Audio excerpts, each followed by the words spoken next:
ఈరోజు చెప్పుకున్న టాపిక్ ఏంటంటే హరిహర వీరమల్లు. హరిహర వీరమల్లు పవన్ కళ్యాణ్ చేసే మూవీ. అసలు ఏంది ఈ స్టోరీ అని అందరూ ఆశ్చర్యపోతున్నారు. ఈ స్టోరీలో చాలా ఇంట్రెస్టింగ్గా ఉండబోతుంది మన ఇండియన్ హిస్టరీ గురించి. హరిహర వీరమల్లు అంటే ఎవరు అంటే ఇద్దరు అన్నదమ్ములు బొక్కారాయులు.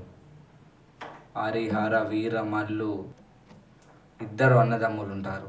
ఈ ఇద్దరు అన్నదమ్ములు కాకతీయ సామ్రాజ్యంలో కోశాధికారులుగా ఉండేటోళ్ళు. కాకతీయ రాజ్యం లాస్ట్ యుద్ధంలో ఓడిపోతుంది. కాకతీయ రాజ్యాన్ని చెల్లాచెదురుగా అగ్గిమంటలతోటి కాల్చేస్తారు.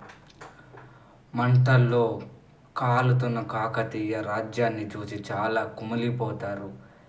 ఇలా చూడడం వాళ్ళు తట్టుకోలేకపోతారు. ఏంది, మేము రాజుగారి దగ్గర కోశాధికారులుగా పనిచేసాము, మేము పుట్టి పెరిగింది కాకతీయ రాజ్యంలో.